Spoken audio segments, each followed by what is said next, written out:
យើងងាកមកដើម្បីឲ្យទម្លាក់បានវិញមិញលក្ខណៈទី1ត្រូវជ្រើសតាំងដោយប្រជាពលរដ្ឋចំមុខបុគ្គលទី2ធ្វើមិនកើតប្រជាពលរដ្ឋត្រូវទម្លាក់មកវិញនេះគឺជាការចង់បានឥឡូវថាតើត្រូវធ្វើម៉េចដើម្បីឲ្យបាននៅស្រុកគេដើម្បីឲ្យប្រជាពលរដ្ឋជ្រើសតាំងចំមុខធ្វើមិនកើតទម្លាក់មកវិញបានគេបង្រួមអំណាចរដ្ឋបងប្អូនត្រូវយល់កន្លែងហ្នឹងគ្រោះថ្នាក់ណាស់ឧបមាថាបងប្អូនមានផ្ទះនឹងមួយបងប្អូនជួលគេមកធ្វើនៅក្នុងកិច្ចសន្យាបងប្អូនថាមេការហ្នឹងខ្ញុំអ្នករើសពេលធ្វើមកកើតខ្ញុំដកមេការហ្នឹងចេញមកវិញក្នុងកិច្ចសន្យាគេទៅសេអញ្ចឹងប៉ុន្តែដល់ពេលការអនុវត្តស្រាប់តែមេការហ្នឹងមកធ្វើការលេងយកអង្គរៈ 1000 នាក់មកយើងជាម្ចាស់ផ្ទះនេះឃើញមេការធ្វើមិនកើតស្ទុះរត់ទៅដកស្រាប់តែកលេចឃើញអង្គរៈគេ 1000 នាក់ស្រាប់តែរួញខ្លួនមកវិញដកអត់កើតអញ្ចឹងទស្សនៈដើម្បីឲ្យកើតកិច្ចការមួយបោះដោយប្រជាពលរដ្ឋធ្វើមិនកើតតម្លាក់មកវិញគេបង្រួមអំណាចរដ្ឋបងប្អូនត្រូវយល់កន្លែងហ្នឹងសប្ងៃអត់បង្រួមអំណាចរដ្ឋទេត្រង់ចំណុចហ្នឹងហើយដែលបងប្អូនប្រើអំណាចអត់បានអំណាចជាស្អីអំណាចមិនមែនតែសេនៅក្នុងច្បាប់ទេតែសេនៅក្នុងច្បាប់បានតែសិទ្ធទេបងប្អូនដូចមិញអញ្ចឹងគេថាមេការ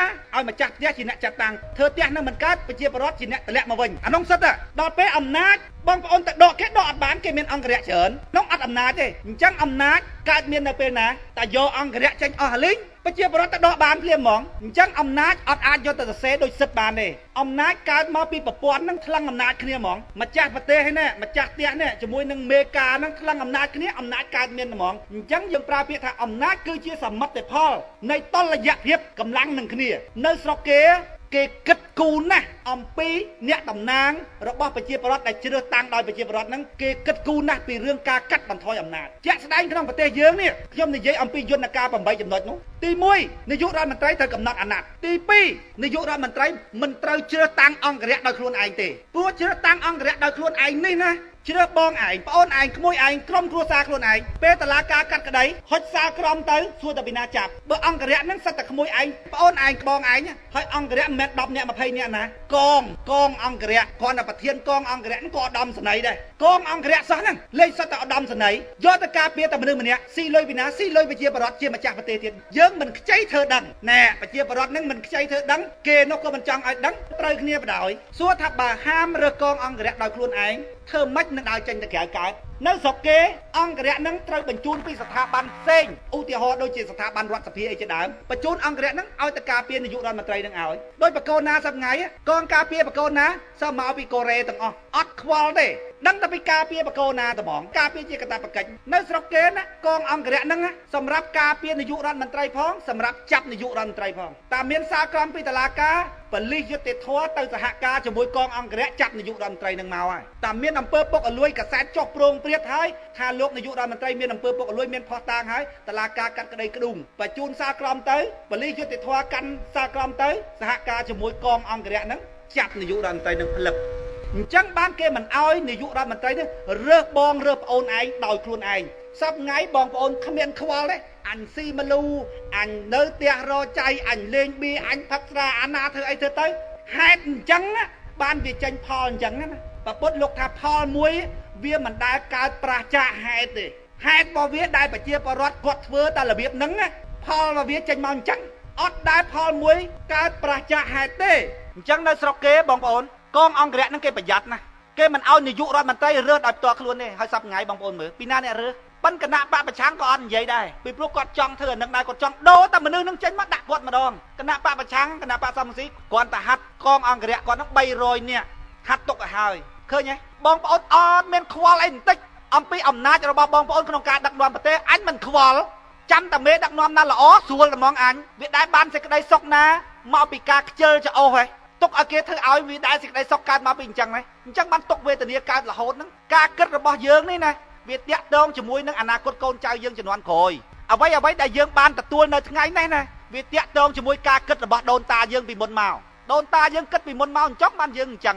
ឥឡូវយើងគិតអញ្ចឹងចង់ទុកឲ្យកូនចៅយើងជំនាន់ក្រោយយ៉ាងម៉េចទៀតអញ្ចឹងបានខ្ញុំនិយាយថាក្រោយពីបងប្អូនយល់ហើយតើបងប្អូនចូលរួមយ៉ាងម៉េចក្នុងការដាក់ប្រជាធិបតេយ្យឬដាក់អំណាចរបស់ប្រជាពលរដ្ឋក្នុងការដឹកនាំប្រទេសក្នុងស្រុកខ្មែរឲ្យបានឥឡូវយើងងាកមកដល់យន្តការទី3ត្រូវធ្វើផ្ទះឲ្យនាយករដ្ឋមន្ត្រីនៅស្រុកគេនាយករដ្ឋមន្ត្រីមួយណាក៏ដោយក៏នៅក្នុងវិមានរបស់នាយករដ្ឋមន្ត្រីដែរពីព្រោះនៅក្រោមផ្ទះនាយករដ្ឋមន្ត្រីមិនដឹងមានស្អីខ្លះទេបងប្អូនមិនដឹងមានស្អីខ្លះទេយើងអត់ដឹងមានអមរៈមានកាភ្លើងនៅត្រង់ណាបបាក់វេទនាណាយើងជាម្ចាស់ប្រទេសយើងបង្កើតរដ្ឋាភិបាលឡើង រដ្ឋាភិបាលប្រជាធិបតេយ្យបង្កើតឡើងតាមក្បាលវាល់របស់ប្រជាពលរដ្ឋគាត់បង្កើតរដ្ឋាភិបាលមួយនឹងឡើងគាត់ធ្វើផ្ទះគាត់ធ្វើអីឲ្យនៅអញ្ចឹងប្រជាពលរដ្ឋនឹងដឹងកិច្ចការរបស់រដ្ឋនឹងខ្ទេចតែហ្មងហើយយើងឥឡូវអត់ដឹងគ្រោះថ្នាក់កើតមកពីណាដឹងតែលំបាកតែហ្មងហើយដឹងតែពីចង់សុខបើមិនដឹងថាផ្លូវដែលនាំទៅរកសេចក្តីសុខនៅត្រង់ណានៅស្រុកគេធ្វើផ្ទះឲ្យនាយករដ្ឋមន្ត្រីនៅការពារក្រមនឹងមិនដឹងជាមានបញ្ហាអីខ្លះមានសត្វអីខ្លះនៅក្រមនឹងអត់ដឹងមានកាភ្លើងមានអីគ្រោះថ្នាក់ដល់យើងអញ្ចឹង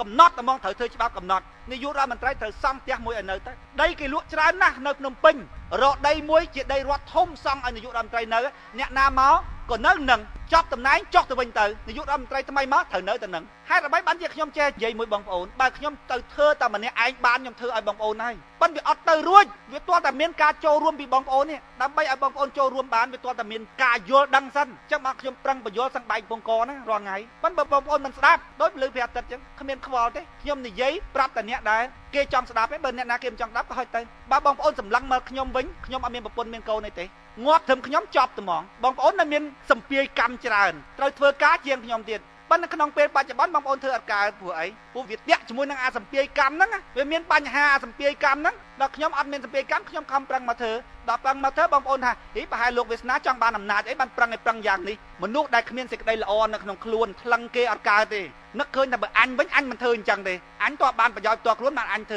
ើដល់ពេលអញ្ចឹងស្មានតែគេអញ្ចឹងដែរណានឹកឃើញអញ្ចឹងបានខ្ញុំថាបងប្អូនយកតែពិចារណាទៅកុំជឿខ្ញុ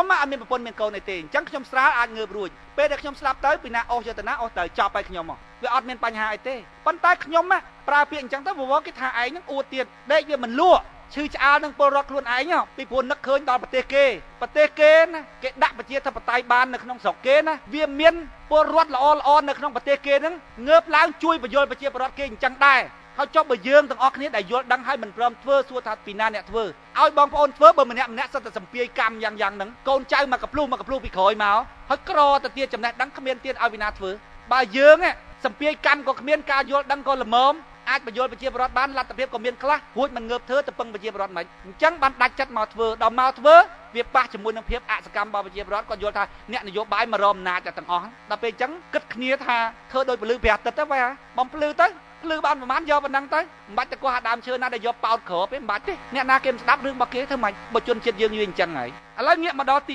4យន្តការទី4ដើម្បីពង្រួមអំណាចដែលខ្ញុំនិយាយមិញថាបើសិនណាមិនពង្រួមអំណាចអ្នកតំណាងទេប្រជាពលរដ្ឋបោះឆ្នោតហើយតម្លាក់វិញអត់បានទេប៉ុន្តែស្រុកខ្មែរយើងបោះឆ្នោតក៏បោះឆ្នោតមិនចំមុខបោះឆ្នោតឲ្យរូបសញ្ញាអត់តម្លាក់មកវិញក៏តម្លាក់អត់កើតទៀតវាអត់មានច្បាប់តម្លាក់ប៉ុន្តែបើមានច្បាប់តម្លាក់ក៏តម្លាក់អត់កើតដែរព្រោះអត់ពង្រួមអំណាចដូចខ្ញុំនិយាយមិញថាមេការបើមានអង្គរៈ 1000 នាក់ហើយទោះបីជានៅក្នុងច្បាប់គេថាប្រជាពលរដ្ឋអាចទៅដកមេការបានក៏ដកមិនបានដែរដកមិនបានទេទី4ត្រូវបង្កើតតុលាការរដ្ឋបាលបងប្អូនណាកន្លែងហ្នឹងវាលំបាកយល់ប៉ុន្តែបងប្អូនត្រូវរៀនយល់ព្រោះកិច្ចការរបស់បងប្អូនរដ្ឋាភិបាលប្រជាធិបតេយ្យបង្កើតឡើងដោយប្រជាពលរដ្ឋជារដ្ឋាភិបាលដែលបង្កើតឡើងដោយប្រជាពលរដ្ឋគាត់រចនារដ្ឋាភិបាលនោះឲ្យវារៀងមិនវាទៅតាមការគិតរបស់ប្រជាពលរដ្ឋហើយបើបងប្អូនអត់យល់ទោះតែបងប្អូនរចនាដោយរចនាពហិនឹងរចនារបៀបម៉េចបើបងប្អូនអត់យល់ហ្នឹងមិនដឹងថាពហិនឹងត្រូវគូរបៀបម៉េចតោះតែបងប្អូនយល់បានបងប្អូនគូរៀងរដ្ឋាភិបាលនោះពីព្រោះរដ្ឋាភិបាលប្រជាធិបតេយ្យកើតឡើងដោយប្រជាពលរដ្ឋអញ្ចឹងបានយើងយកកម្លាំងរបស់ប្រជាពលរដ្ឋទៅគូរដ្ឋាភិបាលហ្នឹងឡើងរដ្ឋាភិបាលហ្នឹងរៀងវារបៀបម៉េចអ្នកតុលាការរដ្ឋបាលសំខាន់ណាស់បងប្អូនសំខាន់ណាស់នៅស្រុកប្រជាធិបតេយ្យមានតែច្បាប់មួយគត់ដែលគ្រប់គ្រងប្រទេសបងប្អូនមានតែច្បាប់ទេស្អីទៅច្បាប់ជាស្អីដែលតែងឡើងដោយប្រជាពលរដ្ឋកាលពីស្រុកគេប្រជាពលរដ្ឋនៅតិចដូចយើងប៉ុណ្ណឹងឧបមាថាច្បាប់នៅក្នុងភូមិហ្នឹងឥឡូវម៉ោង 7 អត់ឲ្យដើរយប់ទេព្រោះច្រឡំមួយចោលប្រជាពលរដ្ឋហ្នឹងអ្នកតែងត្រូវធ្វើអីប្រជាពលរដ្ឋជាម្ចាស់ប្រទេសហ្នឹងអ្នកតែងដោយប្រជាពលរដ្ឋមានចំនួនច្រើនទៅគាត់តែងលែងកើតប្រមូលគ្នាមកតែងលែងកើតគាត់ជ្រើសរើសតំណាងរបស់គាត់ទៅតែងច្បាប់តំណាងរាស្ត្របែបហ្នឹងគេហៅសមាជិករដ្ឋសភាប៉ុន្តែមានតំណាងរាស្ត្រផ្សេងទៀតដូចជាមេឃុំមេអីគេហៅតំណាងរាស្ត្រដែរនៅស្រុកគេហៅតំណាងរាស្ត្រដែរប៉ុន្តែតំណាងរាស្ត្រតែងច្បាប់គេហៅសមាជិករដ្ឋសភាហ្នឹងហើយគឺជាប្រជាពលរដ្ឋនៅស្រុកប្រជាធិបតេយ្យគឺប្រជាពលរដ្ឋនៅត្រង់សមាជិករដ្ឋសភាហ្នឹងឯងពួកអីពួកប្រជាពលរដ្ឋគាត់បោះឲ្យគាត់តម្លាក់វិញហ្នឹងនៅស្រុកគេពេលប្រជុំសភាម្ដងប្រជាពលរដ្ឋទៅអង្គុយឯនៅក្នុងហើយទៅអង្គុយសិតតែអ្នកធំទៀតធំហ្នឹងចង់និយាយថាម៉េចចង់និយាយថាអ្នកដែលមានការគ្រប់គ្រងពីប្រជាពលរដ្ឋច្រើនដូចជាប្រធានសមាគមគាត់ទៅអង្គុយតំណាងរាស្ត្រគាត់នៅកន្លែងឃើញប្រធានសមាគមទៅអង្គុយភ័យព្រោះមិនមែនម្នាក់ណាគាត់ទៅអង្គុយហ្នឹងជួនកាលប្រធានសមាគមឃុំគាត់មានគ្នាគាត់ច្រើនណាតែ តែងច្បាប់មិនស្រួលគាត់ចុះមកវិញប្រាប់គ្នាគាត់លេងអាតំណាងរាស្ត្រនឹងម្ដងតែងច្បាប់មិនស្រួលទេទម្លាក់វាចោលវិញអញ្ចឹងច្បាប់បងប្អូនត្រូវដឹងថាច្បាប់គោលការណ៍ដើមគឺចេញពីប្រជាពលរដ្ឋជាអ្នកតែងដល់ក្រោយមកទៀតត្រូវបកគលកិច្ចការហ្នឹងទៅឲ្យរដ្ឋសភាជាអ្នកតែងច្បាប់មានតែច្បាប់ទេដែលអាចដាក់ទណ្ឌកម្មយើងកាត់ទោសនៅតុលាការបានអ្នកណាមិនគោរពច្បាប់ត្រូវតុលាការកាត់ទោសឥឡូវនេះបងប្អូនណាអត់ច្បាប់ទេច្បាប់ចេញពីរដ្ឋសភាឥឡូវនេះសត្វអនុក្រឹត្យចេញពីនាយករដ្ឋមន្ត្រីចេញពីមាត់ប៉ុន្តែគ្រាន់តែមាត់នេះសរសេរជាអក្សរនៅក្នុងស្រុកផ្ដាច់ការច្បាប់ចេញពីមាត់ចេញពីមនុស្សម្នាក់នៅក្នុងស្រុកប្រជាធិបតេយ្យច្បាប់ចេញពីប្រជាពលរដ្ឋឬតំណាងរបស់ប្រជាពលរដ្ឋនៅក្នុងរដ្ឋសភាបងប្អូនចាំមើលសម្ងាយបងប្អូនអត់ដឹងអាណាអនុក្រឹត្យអាណាបទបញ្ជាអាណាប្រកាសលើទៅថាអូស្អីណាសបុតមកពីច្បាយខេត្តមកហើយគេមិនឲ្យលក់ដីលក់មិនបានទេងាប់មិនបានជាប្រកាសចេញពីច្បាយខេត្តចឹងបើលក់បានលើលក់មិនបានមិនមែនចេញមកពីប្រកាសមិនមែនចេញមកពីអនុក្រឹត្យទេបងប្អូនត្រូវចេញមកពីច្បាប់ហើយបងប្អូនអត់ដឹងអូច្បាយខេត្តគេថាអញ្ចឹងហើយមេស្រុកគេធ្វើសេចក្តីជូនតំណែងមកហើយមើលឃើញហើយសិតតែអញ្ចឹងនៅស្រុកប្រជាធិបតេយ្យមានតែច្បាប់មួយគត់ដែលចេញពីរដ្ឋសភាមកដើម្បីគ្រប់គ្រងប្រទេសមិនលើគេថាស្រុកប្រជាធិបតេយ្យគ្រប់គ្រងដោយច្បាប់ហើយយើងគ្រប់គ្រងដោយអនុក្រឹត្យចេញពីនាយករដ្ឋមន្ត្រីប្រកាសចេញពីរដ្ឋមន្ត្រីចរាចរណ៍សេចក្តីណែនាំសចនឃើញទេអានឹងមានតម្លៃជាងច្បាប់ទៀតរត់ទៅដល់កន្លែងណាគ្រាន់តែហ្វូតូកូពីសោះហ្នឹងប្រជាពលរដ្ឋគ្រាន់តែមើលញាក់សាច់ហ្នឹងតុលាការរដ្ឋបាលសម្រាប់កាត់ក្តីរឿងហ្នឹងនៅស្រុកគេតុលាការរដ្ឋបាលសម្រាប់ត្រួតពិនិត្យមើលសេចក្តីសម្រេចរបស់រដ្ឋាភិបាលគ្រប់ជាន់ថ្នាក់ប្រកាសនឹងចេញមកស្របនឹងច្បាប់អត់ប្រកាសអនុក្រឹត្យនឹងគេប្រើតិចតួចបំផុតគេប្រើតែសម្រាប់បែបបទទេឧបមាថាច្បាប់គេនិយាយពីច្បាប់ចូលសញ្ជាតិទៅធ្វើម៉េចបានចូលសញ្ជាតិអញ្ចឹងដល់ពេលអនុក្រឹត្យគេនិយាយអំពីរឿងដាក់ដំងអញ្ចឹងណាដាក់ដំងមានហុកថតប្រមាណស្លឹកមានអីប្រមាណស្លឹកអញ្ចឹងចុងហើយដល់ពេលយើងអត់យកអនុក្រឹត្យមកប្រើក្នុងន័យនោះទេលេងប្រើសិទ្ធិជាច្បាប់ទាំងអស់ពីណាប្រឆាំងអនុក្រឹត្យជាប់គុកដែរប្រចារណាមើលហើយប្រជាពលរដ្ឋម្ចាស់ប្រទេសអត់ដឹងអីបន្តិចគ្មានដឹងអីបន្តិចខ្ញុំបើធ្វើជួបប្រជាពលរដ្ឋបានខ្ញុំធ្វើហើយក៏ប៉ុន្តែបើគ្មានការយល់ដឹងពីប្រជាពលរដ្ឋអត់មានកម្លាំងគ្រប់គ្រាន់សម្រាប់ធ្វើទេរឿងហ្នឹងអញ្ចឹងងាកមកវិញគឺថាយន្តការទី4ដើម្បីពង្រួមអំណាចរដ្ឋគឺបង្កើតតុលាការរដ្ឋបាលដើម្បីត្រួតពិនិត្យលិខិតបទដ្ឋានរបស់រដ្ឋាភិបាលចេញមកវាស្របនឹងច្បាប់អត់អាចចេញមកជាច្បាប់ហើយដាក់ទណ្ឌកម្មទៅលើប្រជាពលរដ្ឋទេសប្តាហ៍អនុក្រឹត្យប្រកាសសចនចរាចរណ៍បទបញ្ជាខ្លាំងជាងច្បាប់ទៅទៀតគ្រាន់តែកលេចឃើញញ័រសាច់សង្ឃានោមកលេចឃើញបានទេប្រជាពលរដ្ឋខ្លាចហើយអត់ដឹងថានឹងមកពីណាទេហើយច្បាយខេត្តគេចេញមកហើយឯងធ្វើម៉េចសិតតែចុងអត់ដឹងច្បាប់អត់ដឹងទម្លាប់អីទេទី5ស្រុកគេតួនាទីឋានន្តរស័ក្តិឧត្តមសេនីយ៍ជាពិសេសអគ្គនគរបាលជាតិនិងអគ្គសេនាធិការកងទ័ពជាតិហាមដាច់ខាតនៅស្រុកគេហាមដាច់ខាតនាយករដ្ឋមន្ត្រីហាមដាច់ខាតចាត់តាំងពីរអ្នកហ្នឹងអគ្គនគរបាលជាតិនិងអគ្គសេនាធិការកងទ័ពជាតិពីរហ្នឹងតែនាយករដ្ឋមន្ត្រីតែងតាំងពីរហ្នឹងគេហៅប្រទេសជាប្រទេសផ្ដាច់ការហើយប្រទេសហ្នឹងជាប្រទេសផ្ដាច់ការហើយព្រោះអីពីព្រោះប្រជាពលរដ្ឋអត់ហ៊ានធ្វើអីទេតែគេបញ្ជាទៅប៉ូលីសគេបញ្ជាទៅទាហានងាប់បដ ாய் បងប្អូនឆ្ងល់នាយករដ្ឋមន្ត្រីគេកាន់ការងារស្រុកទេមិនឲ្យគេធ្វើអញ្ចឹងមិនកើតពាក្យនឹងប្រកាសជាមាននៅស្រុកគេធ្វើមិនបងប្អូនដឹងទេគេឲ្យនាយករដ្ឋមន្ត្រីជាអ្នកស្នើឧបមាថាស្នើលោកនេះមកស្នើមកជាអគ្គសេនាធិការកងទ័ពជាតិឬជាអគ្គនគរបាលជាតិស្នើមកប៉ុន្តែអត់ទាន់គ្រប់គ្រាន់ទេយកទៅឲ្យរដ្ឋសភាបោះឆ្នោតផ្ដល់សេចក្តីទុកចិត្តបើសិនណាជារដ្ឋសភាអត់ពេញចិត្តអត់ពេលណាឧទាហរណ៍ស្រាប់តែនៅក្នុងស្រុកខ្មែរហ្នឹងបន្តិចងាប់តួកុននេះបន្តិចងាប់តួកុននោះបន្តិចជះទឹកអាសិចដាក់នេះបន្តិចជះទឹកអាសិចដាក់នោះអាហ្នឹងតាក់ទងនឹងអីអូអាហ្នឹងតាក់ទងនឹងសន្តិសុខអូសន្តិសុខតាក់ទងនឹងពីណាអូសន្តិសុខតាក់ទងជាមួយនឹងអគ្គនគរបាលជាតិបើតាក់ទងជាមួយនឹងអគ្គនគរបាលជាតិមិនបាច់យុរដ្ឋមន្ត្រីដកទេពីព្រោះកាលពីបោះឆ្នោតផ្ដល់សេចក្តីទុកចិត្តបោះឆ្នោតដោយរដ្ឋសភាអញ្ចឹងចូលតាមផ្លូវណាចេញតាមផ្លូវហ្នឹងអញ្ចឹងរដ្ឋសភាក៏ហៅអគ្គនគរបាលជាតិហ្នឹងទៅបដ ாய் ឲ្យរមើលស្លាប់តួកុនអស់ប្រមាណរមិនឃើញទម្លាក់ចោលបាត់នាយករដ្ឋមន្ត្រីពេញចិត្តក៏នៅមិនកើតដែរពីរអ្នកហ្នឹងគេមិនដែលដាក់ឲ្យទៅជាបងប្អូនឯងក្រុមគ្រួសារឯងទេតែដាក់ប្អូនឯងបងឯងជាអគ្គនគរបាលជាតិហើយប្រជាពលរដ្ឋខ្មែរចាំតែងាប់ទៅគេមិនដែលដាក់ឲ្យត្រូវគ្នាទេប៉ិនបើមិនត្រូវគ្នាវាអត់ធ្វើការកើតប៉ិនអាត្រូវគ្នាដែលយើងភ័យនោះគេហៅអាសុំកលុំអាចប្អូនឯងក្មួយឯងអីហ្នឹងដល់ពេលអាត្រូវគ្នាតាមរបៀបច្បាប់នោះគឺចង់និយាយថាបុគ្គលនេះមានសមត្ថភាពខ្ញុំធ្លាប់ធ្វើការជាមួយប៉ុន្តែមិនមែនក្មួយខ្ញុំប្អូនខ្ញុំទេខ្ញុំជាអ្នកស្នើទៅរដ្ឋសភាបើរដ្ឋសភាយល់ឃើញថាត្រឹមត្រូវបោះឆ្នោតឲ្យមកតែឥឡូវអត់ចឹងទេណាបងប្អូនឧទាហរណ៍តែខ្ញុំជានាយករដ្ឋមន្ត្រីខ្ញុំចាត់តាំងទៅអស់ចាត់តាំងដល់ខេត្តស្នងការខេត្តស្នងការអង្គរបាលអីPMខេត្តPMអីថាដូចតែសៃឈាមអញ្ចឹងតាំងពីលើដល់ក្រោមដូចតែសៃឈាមអញ្ចឹងប្រទេសហ្នឹងដូចមិនមែនប្រទេសរបស់យើងដូចប្រទេសរបស់គេអញ្ចឹង ហើយចង់ដូរមួយចេញដាក់មួយទៀតចូលមកតសៃឈាមខ្សែថ្មីទៅទៀតបងប្អូនហើយបងប្អូនមិនបានធ្វើម្ចាស់ប្រទេសទេមិនបានធ្វើម្ចាស់អ្នកតំណាងទេធ្វើតែកាជះគេហ្នឹងបើស្អប់ច្បាយមួយហ្នឹងដូរអាច្បាយមួយហ្នឹងចេញដាក់ច្បាយមួយថ្មីមកអត់បានអ្នកបម្រើទេហើយគេថាគេនឹងមកបម្រើរាលក្ខណៈជាអ្នកបម្រើវាមានលក្ខណៈរបស់វាហ្មងមិនមែនលក្ខណៈជាច្បាយរួចហើយមកបម្រើយើងគេអត់មកបម្រើទេបងប្អូនឥឡូវយើងងាកមកដល់យន្តការទី6អព្យាក្រឹតមន្ត្រីរាជការសប្ថ្ងៃនាយករដ្ឋមន្ត្រីថ្មីណាឡើងទៅដកតាំងពីនាយកសាលាដកតាំងពីស្អីហ្នឹងនាយករដ្ឋមន្ត្រីណាឡើងទៅដកហ្នឹងហើយអ្នកណាមិនត្រូវខ្សែអញដកបាត់ហើយបើមិនដកទេបវលចុះបវលឡើងអញ្ចឹងមន្ត្រីរាជការហ្នឹងអត់ឯករាជ្យដល់អត់ឯករាជ្យមន្ត្រីរាជការដែលជាមន្ត្រីធ្វើការងារឲ្យរដ្ឋឥឡូវធ្វើការងារឲ្យបាក់ទៅជាអង្គការភ្នែកម្នាស់តាមមើលប្រជាពលរដ្ឋតាមភូមិតាមឃុំអាណាទៅណា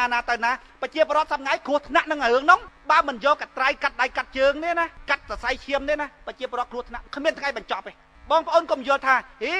តសៃឈាមរបស់រដ្ឋាភិបាលនឹងអត់ល្អបើសិនណាជាដាក់តសៃឈាមរបស់រដ្ឋាភិបាលថ្មីបែបល្អអត់ទេនៅស្រុកគេអត់ទេគេកាត់ប្រព័ន្ធហ្នឹងហ្មងដាច់អស់មកហ្មងដោយមេឃុំឯងបោះដោយប្រជាពលរដ្ឋតម្លាក់វិញដោយប្រជាពលរដ្ឋអត់មានតាក់ទងជាមួយនាយករដ្ឋមន្ត្រីទេដល់ពេលអញ្ចឹងវាដាច់អស់លេងប្រព័ន្ធហើយបើបងប្អូនថាទេដូននាយករដ្ឋមន្ត្រីចាស់ចេញដាក់នាយករដ្ឋមន្ត្រីថ្មីមកគណៈបកប្រឆាំងគេដាក់ខ្សែគេមកប៉ុន្តែគេអត់ត្រួតត្រាងាប់អ្នកណាក៏គេត្រួតត្រាដែរពីព្រោះគេខ្លាចបាត់អំណាចរបស់គេមានតែយើងទេជាអ្នករៀបចំកាត់កងប្រទេសនឹងដោយខ្លួនយើងបើបងប្អូនអត់កាត់កងទៅមិនរួចទេបើបងប្អូនមិនចូលរួមទៅមិនរួចទេបងប្អូនគិតពិចារណាមើលសួរតែមន្ត្រីរាជការសប្ថ្ងៃហ្នឹងធ្វើឲ្យគ្រោះថ្នាក់ដល់ប្រជាពលរដ្ឋប៉ុណ្ណាណាមន្ត្រីរាជការធំនៅលើនោះប្រធាននាយកដ្ឋានអីធំ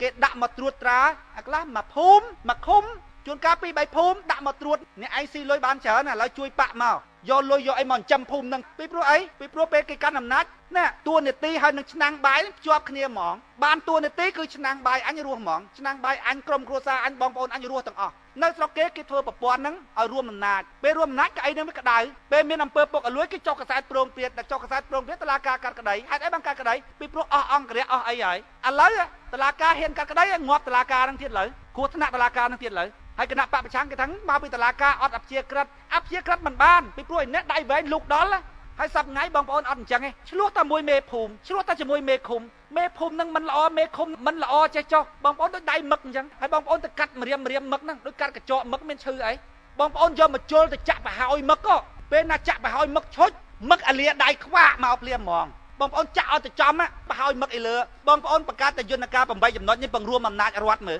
បង្រួមអំណាចរដ្ឋបឹបគេដកដៃឡើងមកវិញព្រោះតែព្រោះស៊ីវាអត់បានអាក្អីលើវាក្តៅតែចាក់ចាំប្រហើយគេខ្វល់អីគេក្រមហ្នឹងលែងដៃមកលែងអង្គការភ្នែកម្នាស់នៅថ្នាក់ក្រមចេញមកបងប្អូនបានសុខគ្រប់គ្នាថ្ងៃគ្រោះថ្នាក់ដោយសារបងប្អូនអត់ហ៊ានចូលរួមអត់អីហ្នឹងមកពីខ្លាចអង្គការភ្នែកម្នាស់ហ្នឹងអញ្ចឹងនេះអព្យាក្រឹតមន្ត្រីរាជការសំខាន់ណាស់ទី7បោះឆ្នោតគ្រប់លំដាប់ជាន់ថ្នាក់ឃុំដោយខេត្តដោយស្រុកដោយខណ្ឌដោយប្រជាពលរដ្ឋរួចតម្លាក់វិញដោយប្រជាពលរដ្ឋមេភូមិមេឃុំនេះត្រូវតែបោះឆ្នោតដោយប្រជាពលរដ្ឋរួចតម្លាក់វិញដោយប្រជាពលរដ្ឋទី8ត្រូវប្រើប្រព័ន្ធឯកតនាមបោះឆ្នោតអ្នកតំណាងរាស្ត្របោះឆ្នោតអ្នកតំណាងរាស្ត្រត្រូវឲ្យប្រជាពលរដ្ឋបោះឆ្នោតចំមុខយ៉ាងតិចបំផុតបើប្រព័ន្ធសមាមាត្រក៏ត្រូវតែដាក់រូបថតឲ្យប្រជាពលរដ្ឋស្គាល់ដែរគូបាក់ផងគូរូបថតផងដើម្បីបញ្ជាក់ថាប្រជាពលរដ្ឋបានទៅបោះឆ្នោតសម្ដែងឆន្ទៈរើសអ្នកតំណាងរបស់ខ្លួនសពថ្ងៃអត់ទេរើសរូបសញ្ញាទេរូបសញ្ញាជាกระดาษទេអត់ប្រើបានទេប្រជាពលរដ្ឋត្រូវរើសមនុស្សអញ្ចឹងយន្តការ8ចំណុចនេះគឺជាវិធានការបង្រួមអំណាចរដ្ឋពេលណាបង្រួមអំណាចរដ្ឋប្រជាពលរដ្ឋជ្រើសតាំងធ្វើមិនការតម្លាក់មកវិញហេតុអីបានតម្លាក់មកវិញបាន